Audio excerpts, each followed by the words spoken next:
हिजो भन्नु थियो मनोकरानी हो।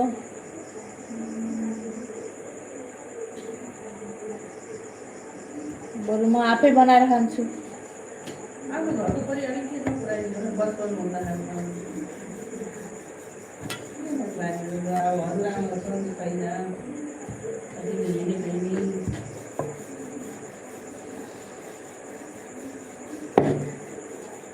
एउटीले भन्ने थियो खाना बनाउने राख्नु, अब खाना बनाउने राखेपछि अब पैसा नि दिन पर्यो अहिले, काम त्यति चलेकै छैन।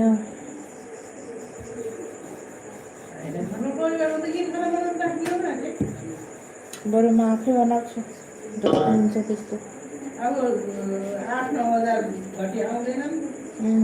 त्यो पनि मन पर्दैन कसैलाई यहाँ घरमा बसेर काम गरेको।